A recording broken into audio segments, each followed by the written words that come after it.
I'm using the 5x7 picture frames from Dollar Tree, and these are the ones that you see me use a lot with the easel in the back of them. These are actually a lot thicker than the 4x6 picture frames I normally use. After I removed the packaging, the glass, and I had them down to the bare frame, I pulled the side tabs out with pliers. Next, I kind of twisted the frame very gently just to kind of loosen it as much as I could without breaking it. I hold the frame with my dominant hand, which is my right hand, in each corner, and then I push down. And you can see me, I'm trying to kind of communicate that to you here during the recording. But I push down with my index finger and push up with my thumb. And you'll see the frame kind of slide out just a little. And once you get it going, you're good. Just do the other side and just work it out. If you're pushing and you don't see it kind of budge, then the clips were most likely inserted from the opposite direction. So just flip your frame around where you're pushing it up, for example, and then start pushing that down, and it should just pop or slide right off. The only reason I have a tiny flaw on the tips of maybe two of my frames is because when I went to pull the bracket out with pliers, I didn't keep my index finger on the tip while I was pulling it out, and you want to be sure to do that.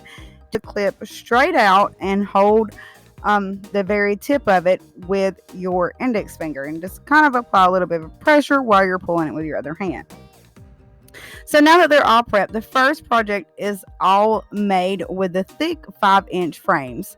I lay 2 frames so the edges are, they're facing each other with the smallest part of the frame.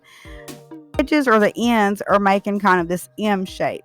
I use a thin strip of hot glue which grabs really well to these frames, and I repeat this 3 more times so that I have 4 sets total for this project. Therefore, I used 8 frames. So to create this round shape, I could have just glued the frames and just kind of went around in a circle, but I thought that this dynamic look would be really awesome. So what you have to do once you have your 4 sets ready and glued is now start gluing those together side by side on the straight edge. It all fits perfectly together like a puzzle.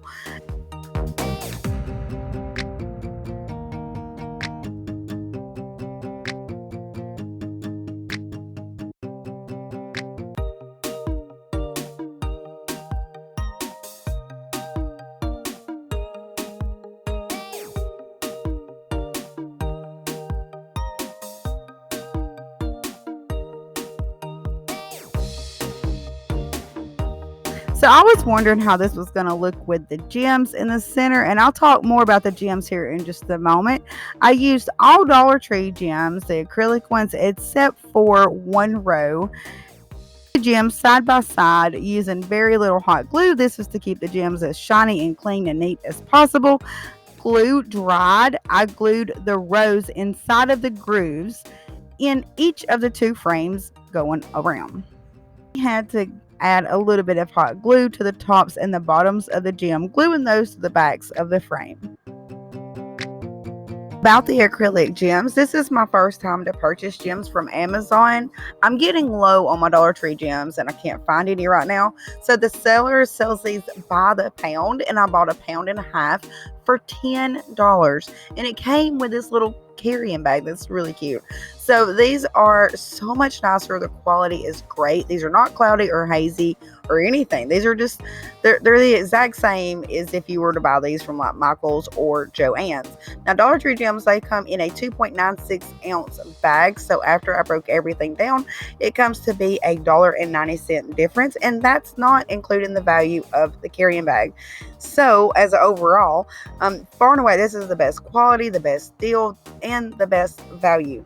My Dollar Tree gem hunting days are all over so long as the seller keeps these in stock. I'm totally loving these. So I'm going to link them in the description box if you want to check them out or buy them yourself.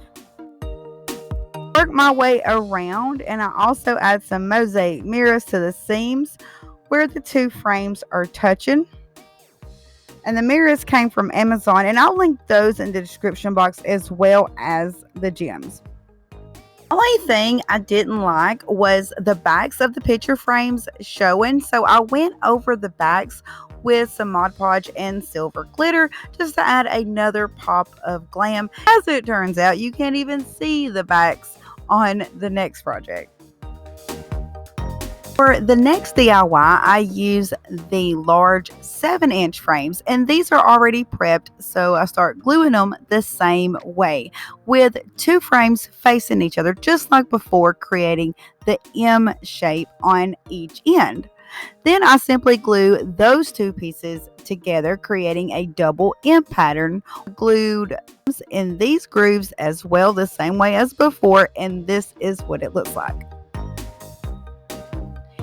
Here is where things get a little bit different. So I glued 2 frame pieces lined up the same way and facing the same way side by side so that my frame is doubled in thickness.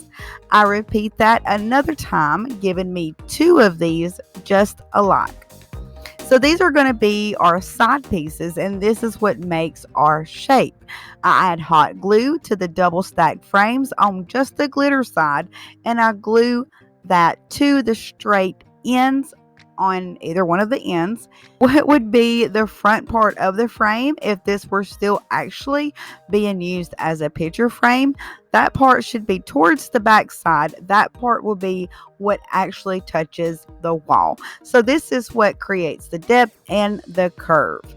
Then I glue the other side, or the other 2, the same way to the other side, giving us the U-shaped design. Also add some mosaic mirrors to each of the seams on this piece as well.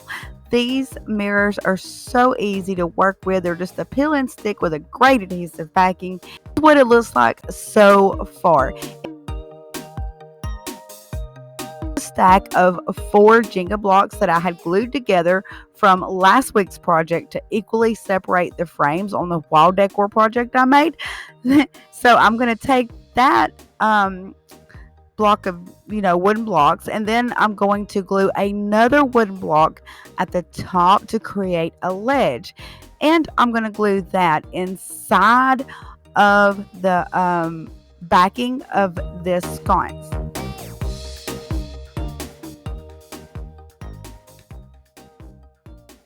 The hanging gems, these also came from Amazon. These are just so beautiful, and they reflect so much light.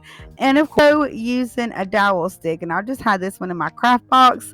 I overcut the dowel with side cutter pliers to get about the same size as the inside of the sconce. Then I had held my dowel up to the back of the frame, and I cut to fit this dowel to go inside where the grooves are. Glued those into place, making sure my dowel stick is straight across. Next, I take some hanging wire from the hardware section of Dollar Tree, and I snip about 5 or 6 inches off, and then I strand each of the chandelier gems.